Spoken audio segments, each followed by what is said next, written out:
Hello and welcome. You're watching Health and Wellness, Save a Life. I'm Gargi Rawat. Now, it's important to live a balanced life, and our health and well-being play an important role in this. Every day, though, we're warned about many devastating diseases. However, one of the deadliest is heart disease. Heart disease is the #1 cause of death in men and women worldwide. More people die from it each year than from all forms of cancer combined. Heart disease does not only occur in older adults, it's also affecting younger adults more and more. Educating the public about the signs of a heart attack and cardiac arrest, as well as the importance of taking immediate action to improve survival, can minimize the damage that can occur after a heart attack or cardiac arrest. Most cases of sudden cardiac arrest occur outside of hospitals, and it's most often at home and in public that it happens. Well, we can reduce the mortality rate through awareness and bystander intervention. Life-saving techniques such as cardiopulmonary resuscitation give you the opportunity to save a life. Save a Life is an initiative to make people aware of the early signs and symptoms of cardiac arrest so that patients can get to hospital on time and be trained in resuscitation if the need arises. Today, we have eminent cardiologists with us to help us understand sudden cardiac death as well as the role of CPR to revive and save a life. Thank you so much, doctors, for joining us. We have Dr. Parag Rahatekar, consulting interventional cardiologist, Arihant Multi-Speciality Hospital, Nagpur. Dr. Rameshwar Bishnoi, Senior Consultant, Cardiac Sciences, Max Super Speciality Hospital, Shalimar Bagh, Delhi, and Dr. Rahul Gupta, Interventional Cardiologist, Apollo Hospitals, Navi Mumbai. Thank you so much for taking time out. Dr. Rahatekar, I'd like to start with you. The increasing prevalence of sudden cardiac death, or SCD, has made SCD a major global health problem. What are the causes of sudden cardiac death? Yeah. Hello everyone.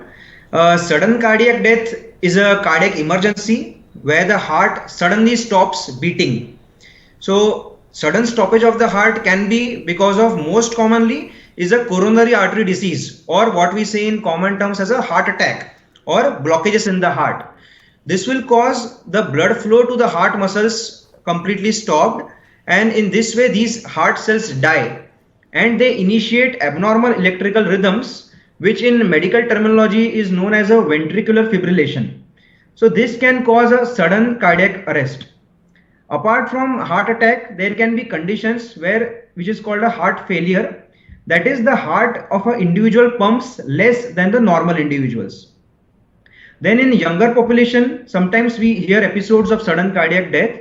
So that can be because of abnormal electrical rhythms which are due to some genetic conditions. Or it can also be due to some abnormal muscle mass. That is, the heart's muscle is abnormally large as compared to the general population. So medical term for this is a hypertrophic cardiomyopathy or a arrhythmogenic cardiomyopathy. So these are the common cardiac conditions which can lead to sudden cardiac death. Apart from this, there are conditions where we are admitted in hospital because of some viral infections, which can cause myocarditis or some fragile or inflammation of the heart. So this can initiate abnormal electrical rhythms. And there are other conditions like electrolyte imbalance, where your body's sodium, potassium, calcium, magnesium can go either too high or too low, or in major trauma accident where there can be massive blood loss and sudden cardiac death. Thank you. All right, Doctor, important to have that information. Dr. Gupta, it's said that men are significantly more likely to have their heart stop suddenly compared with women. Is that true? Yeah, so I think as you rightly pointed out, it is worldwide, it is known that females are slightly protected as compared to males. So females have lesser chances of having a heart disease or a heart attack as compared to male. But this is true only before the menopause, because till the menopause, the females have a protective hormones which reduces the chances of heart attacks in them, and consequently the chances of sudden cardiac arrest. But having said that, even in females, the most common reason for death is the heart disease and the heart attacks, and therefore it is very important that they take care of themselves, and they should not go by the sentence that it is lesser common. In fact, I have seen the observation in the recent past that the females they have indulged into lifestyle which is not good for the heart, like smoking, alcohol, too much of stress level, lack of sleep, too much of physical inactivity, they are not exercising, they are involved. So although it is true that it is lesser common, but still it is one of the most common cause for death, and they need to take care of themselves in the correct way, and they should not just go by this sentence that it is lesser common and they are protected. All right. So important to know that, while it is more common in men, it is increasingly becoming more prevalent in women as well. So that's something women need to be aware about. Now, Dr. Bishnoi, if you could explain to us what is cardiac arrest and what does a person go through when they have one? How is it different from a heart attack? Yeah. Cardiac arrest or sudden cardiac death means patient's heart stops suddenly and patient goes sudden unconsciousness or in gasping state. So, patient in gasping state or unconscious means patient's heart stops acutely. There are certain myths and facts because cardiac arrest may occur in any age group, any gender, without any risk factors or without any history of heart disease. Although a patient having these type of features, then there is chance of cardiac arrest is more and more. As well, patient having heart attack or cardiac arrest, most of time cardiac arrest occurs due to heart attack. But there are certain more reasons for cardiac arrest to occur without any presence of heart attack. In heart attack, patient remains conscious. There is certain symptoms like chest pain or dyspnea, and patient with the cardiac arrest suddenly undergoes unconsciousness. There is no prior such history, and patient may go in gasping state.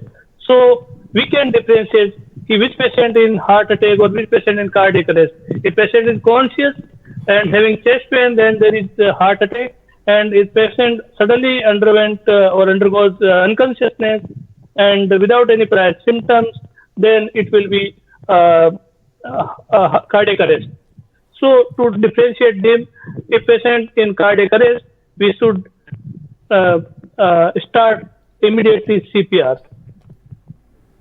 All right. So coming to my next question to Dr. Hetakar, why is CPR important during heart emergencies?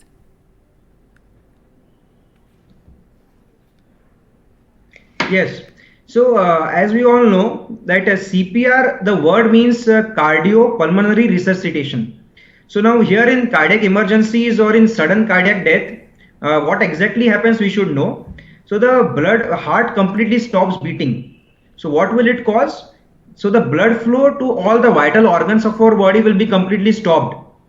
Second, because of sudden cardiac arrest, the lungs will also not be able to function well. So the oxygenation of the blood will also not happen. So because of decreased blood flow or absent blood flow to the vital organs, most important of which is brain, we will fall unconscious. And if this blood flow is stopped for more than 8 minutes or the oxygenation of the blood is not happening, then the brain cells will completely die and the patient will be dead. Okay, so that's why CPR is most important, because it will serve two purposes. One is by giving the chest compressions with the help of CPR, we are acting like we are making the heart pump blood. So this will cause the blood flow continuous to the brain and to other vital organs. Second, in CPR, we also do rescue breathing. That is, a bystander will also provide artificial breaths to the patient. So that's why we are also providing oxygenation of the lung in such cases. So that's why if we maintain a good CPR with proper chest compressions, which will act just like a beating of a heart, and with rescue breathing, which will act just like giving artificial respiration to the patient. So that's why we will be able to maintain blood flow to all our vital organs, right from brain, kidneys and liver. So that's why CPR is most important, because it will save your life till the ambulance or a helper arrives at the accident spot. All right. So important, to save a life and intervene rather than being just a bystander. And Dr. Gupta, so this leads me to the next question, which is lack of CPR awareness in India. And this is a big health challenge. If you could tell us, tell our viewers what are the main steps of CPR and how they can create more awareness amongst themselves. Yeah, so I think this is a very important point, because that's the lack of awareness. And believe me, I have seen so many cases where after a session of CPR, patients have been able to the bystander have been able to save the life of a person because they could do a CPR. So I will tell you it in a very simple term. Basically, CPR is a first aid, as rightly pointed out, till the medical help arrives. And it doesn't require too much of training. People can go on different sites and learn CPR. There are videos available, but today I would just tell you. So the first thing is, make the patient, you have to see that nobody is in the danger if it's in the middle of the road. So keep the person flat on the back. That's very important. Kneel down by the side. Try to first, push the person, tap his shoulder, take the name, and see whether the patient is responding or not. Because sometimes they may have just fainted, which they might revive. So once you have confirmed that there's no activity, you can just keep the chest, your hand over the between the two nipples over the chest bone, and then put the other hand, just locking it and keeping your shoulders straight. The shoulders have to be the elbows have to be locked. And with your body weight, you have to start compressing at a rate of about 100 to 120 compressions per minute. So that should be the speed, and it should go about 5 centimeter or 2 inches in depth. You should allow the chest to come back. So once you have given this compression, allow it to come back, and then continue to compress. So these are certain steps. So you first find out whether he really needs it, and then you start doing it. Meanwhile, if you are alone, or if there is somebody, you ask them to call for the medical help, because that's the final treatment which is going to happen to the patient. If you are alone, you just alert the patient, one of the hospitals. So there are various numbers which are available, emergency numbers of a nearby hospital. You just inform them, and then you start the CPR. Now, if there are more people which are needed usually till the help arrives, then you should exchange in between, because otherwise you can get tired. And more important is use your body weight to give the chest compression. Now, there is a debate about the rescue breath to be given or not. So rescue breath is usually left over to the paramedics or the medics who are coming to take care over that, because just maintaining a good chest compression at 100 to 120 beats per minute will tend to keep the perfusion full into the organs, and it can save a person's life till the medical help arrives. So more important is to preserve the life till the help arrives. So these are some basic steps, and I think it's very easy to learn. And there is nothing, the person should not be afraid and should be fearful, because people tend to get freezed when they see somebody collapsing in front of them. So this is what I would All right, and you're saying that the steps are very simple, but Dr. Bishnoi, how would a non-medical person know if they are doing a CPR with the right technique? What are the results that one should expect, and also how much time? Yeah, non-medical person should first of all follow 3 C's. First of all, he should or she should check out the patient, or check the patient is he alive or unconscious. Then call for help, and then followed by chest compression. By chest compression only CPR is very important for lay person, because when a patient underwent sudden cardiac arrest, his lungs as well as his blood is full of oxygen. So only to maintain oxygenated blood is only chest compression is very important to maintain that blood supply to vital organs like brain or heart.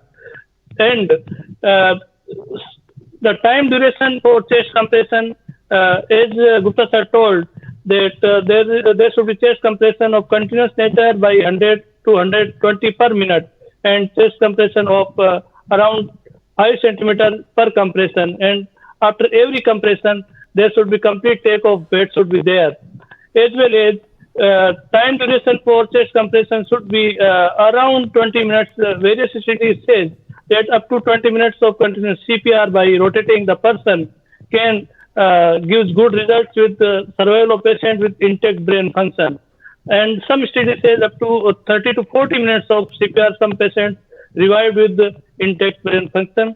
So as well as lay person can stop CPR when there is any obvious sign of life returns to that unconscious patient, like patient becomes making some body movement like raising hands or lifting his head, or making some noise or speaking or looking around, then he or she should stop CPR, or emergency service comes to the scene side, then you can hand over that patient to EMS. These are some points where CPR should be stopped. All right, so important points to keep in mind. Well, we do have more questions for all of you doctors, but for the moment, we'll slip into a short break and return with more. Stay with us.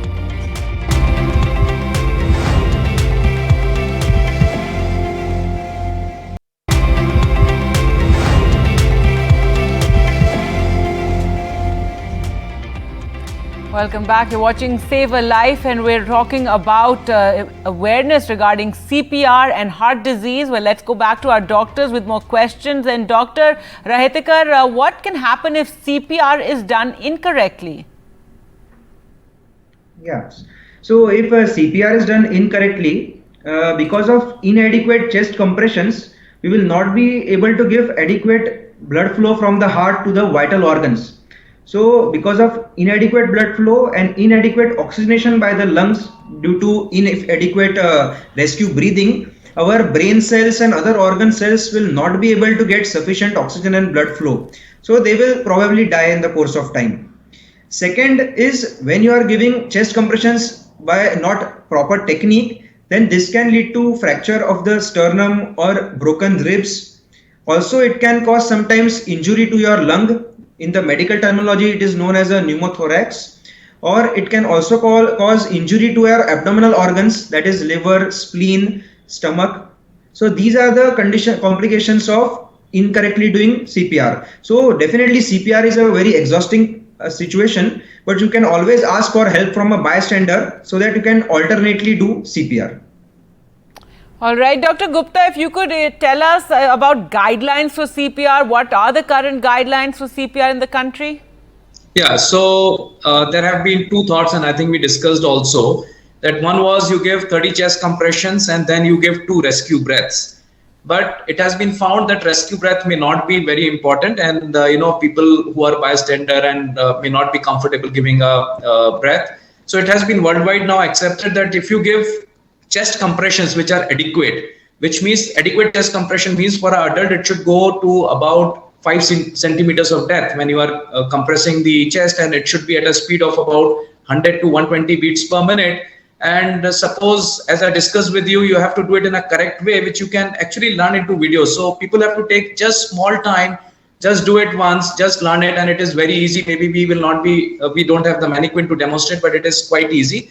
And after you have done 4-5 cycles and you're feeling a little tired, make the other person call for help, ask them to give the compressions, and this is usually good enough. So guidelines are just continue with the chest compressions till the medical help arrives in a correct way, where you are able to give 5 centimeter or 2 inches of compression. If it is a kid, if it's a child, then you can use only single hand to give a chest compression.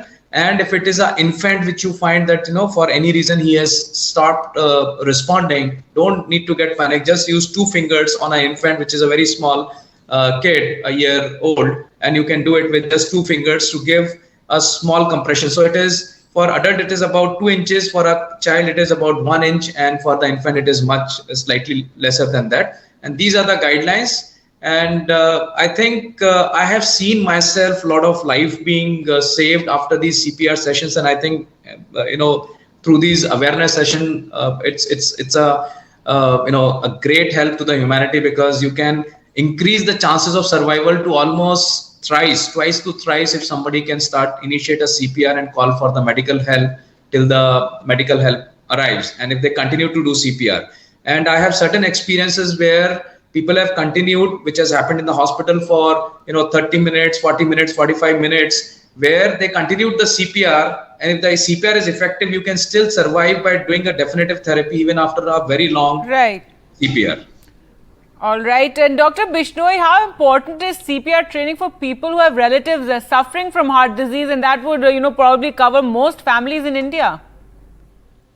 Well, as we know, sudden cardiac arrest can occur in any age group or any person without any history of cardiac element.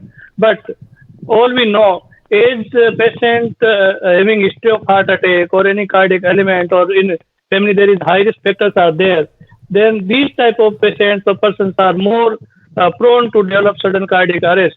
So in family members, if there are certain trained person in there, in case of sudden cardiac arrest happens in family, in that time, in properly timing, if family members are giving proper CPR by chest compression only, he can revive that patient with good intact brain function, as well as maintain circulation to vital organs like brain or heart, as emergency health services is to seen, so that later on the patient can be handed over to EMS.